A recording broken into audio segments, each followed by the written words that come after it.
have come with a prophetic mandate from heaven to declare your freedom and to deliver you from every dungeon in which the enemy has held you bound. I declare your freedom. You are free in the name of Jesus. Amen.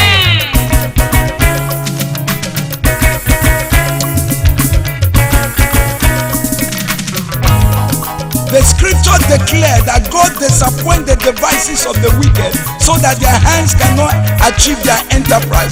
Every devices of the wicked one against your life is destroyed in the name of Jesus. Amen.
ṣàánú mi bàbá.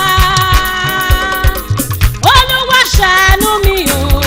Ṣàánú mi o. Olúwa ṣàánú mi o. Ṣàánú mi. Elédùmarè ṣàánú mi o. Ṣàánú mi. Ọba ìyanu ṣàánú mi o. Ṣàánú mi. Àríbìkí rabata ṣàánú mi o. Ṣàánú mi. Bàbá bàbá bàbá bàbá o. Ṣàánú mi. Ọba ògo o. Ṣàánú mi. Bàbá ṣàánú mi o. Ṣàánú mi. Is.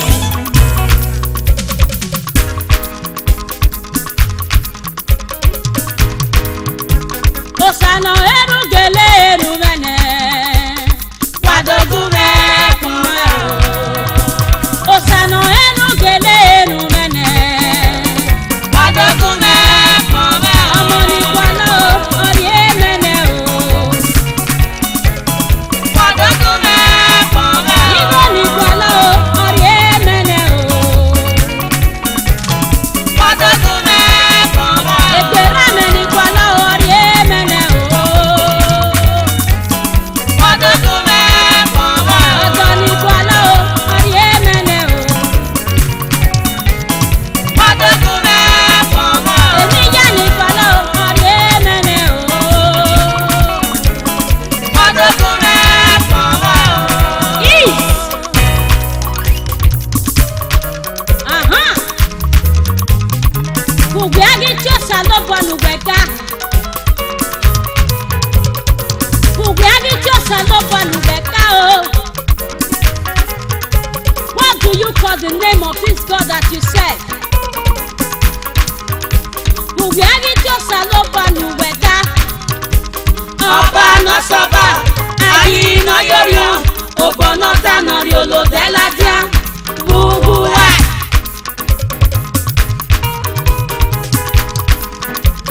Eni na garu o same o. Ẹ̀yin láti ẹ̀rẹ́ o, Eni na garu o same o. ẹ̀yin láti ẹ̀rẹ́ o, Eni na garu o same mo. ẹ̀yin láti ẹ̀rẹ́ o, Eni na garu o same o. ẹ̀yin láti ẹ̀rẹ́ o, Eni na garu o same mo. ẹ̀yin láti ẹ̀rẹ́ o, Eni na garu o same mo. ẹ̀yin láti ẹ̀rẹ́ o, ẹ̀yin láti ẹ̀rẹ́ o. Aha. Kubiagi tio saloba nuweka. Kubiagi tio saloba nuweka na. Obi nyefa. Obuyi. Ọba nari ọba ẹ̀dín. Rí rí rí rí rí rí. Aha. Kubiagi tio saloba nuweka. Ọba nasọba. Obuyi.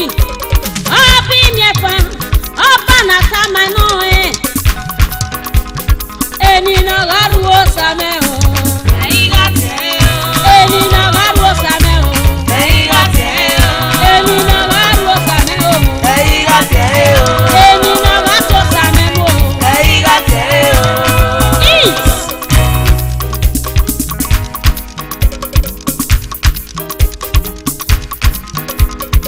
Uwese uwese o.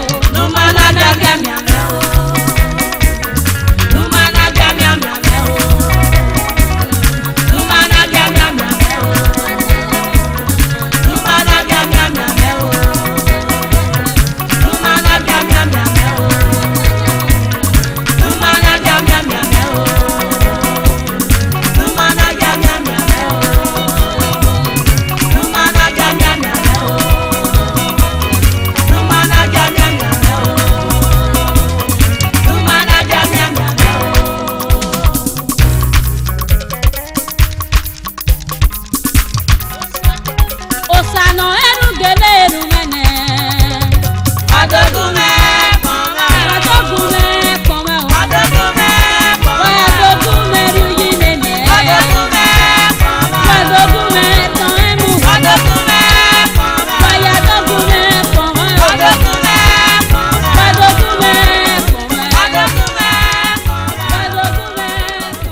nie mweti nyaosa ona mie famu bonduma ana mweti nyaosa ona mie mopie e David mweti nyaosa no ya gbe Goliath wa madeo amade you no ti me mweti me nyawe igate you no gate you no eta wiwa o agade you no eta wiwa o ina mwete yawe igate you no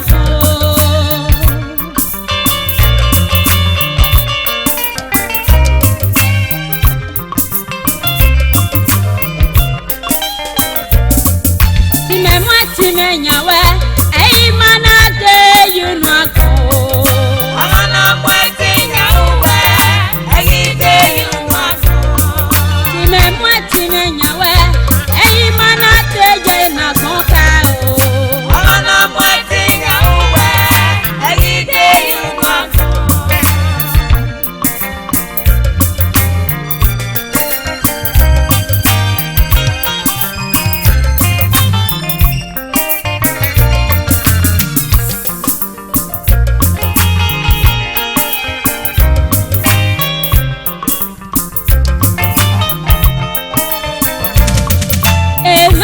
watota inyaga kemini gatia bakpo esobeta mama severio kemini kwalo edeyo esebeta mama severio megi miepe boya pebo unya meni yanye kage sebeta kome osani memwetinya kage sebekene eina mwetinya we you no go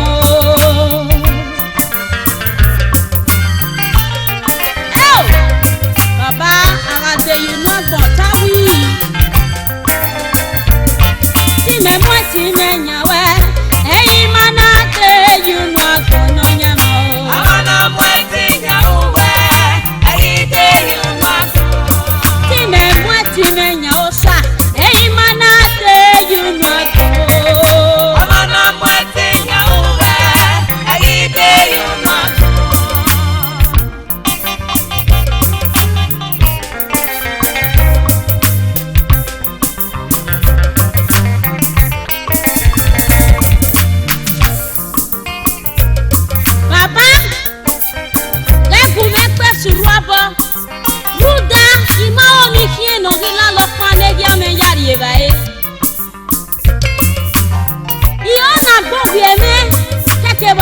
me yoni amame niga tiene jangi pinu kwa kwa bubabu papa niga tiene tinere nwa papa ni baba ose ni menaga wena ose ni na mweti menyawe niga de yunogo baba worieti no ma na yalle ni nako eina mweti nyawe baba egumete you no go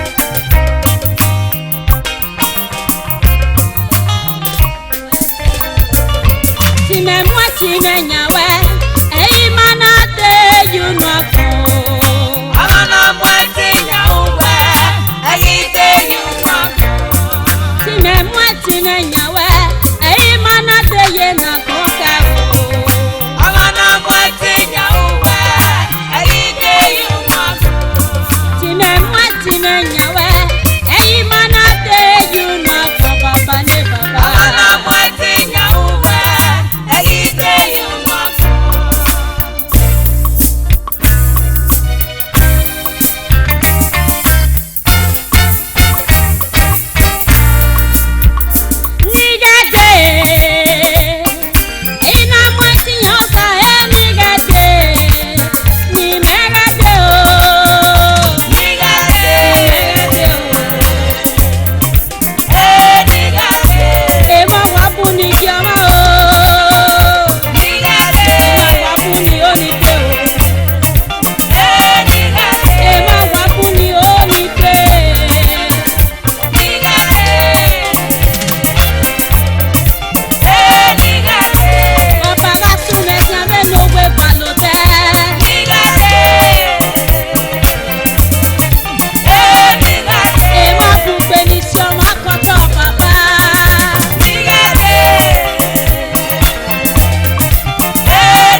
mana gwawe mano satie no do wina wo wae ni ma oni yare iya ga zego yogore iya gare ruda osaloba ga tioma na do wina wo wage amanare amiala go dao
Ayola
name is Mrs. Ruth G. Osaro, aka Yemebikwe.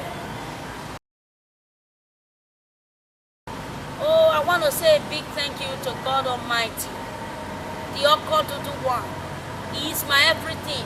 He is the one that made it very easy for me today. God has been so faithful. I thank him for his faithfulness. And also, I want to say a big thank you to my darling friend, Mrs. Osato Enagbare. I want to say thank you to you. I say thank you to all my family members, my brothers and sisters. They have been there for me. I want to say I love them. I want to say a big thank you to Monica Uzama. She's my friend too. May God bless her. And I say thank you to every member of Restoration Gospel Band. Thank you very much. You have been a source of encouragement to me. And to my fans out there who buy my CD, not the one that copy from memory card to memory card. Those ones that buy my CD, thank you. God bless you for me. I want to say thank you to my darling husband, Pastor Osaro Gary. He's everything, my one and only, my darling, my love. I love you, darling. Thank you for all the stress and all. We will make it together. I love you. I want to say a big thank you to my editor, Chris, aka KP. And also to my producer, to my film director. I want to say thank you to him, Presley Iyamu. I love you guys. The set was sweet. My stress on this location is moving from one location to the other, shoes paining me on my leg and everything, but I want to say thank you to God. I thank God for giving us rain. When it fell, I was stressed up. But thank God for everything, that it is all a thing of the past now. Thank God. Yes, I perform more on stage than what you see on CD. Just try me. Thank you, my fans, again. I'm happy. I love you. Wawe say, Ovie doihi o, Ovi yo baira mehi, Ovie doiye mehi, Waya wese. Efasi me ya ni rewe boke no redo ke no reya. Waya weso salopo ade bawa. Eni ya no gitu wa orion, e gie gie o sa ya fie ya no wa. Wawe say.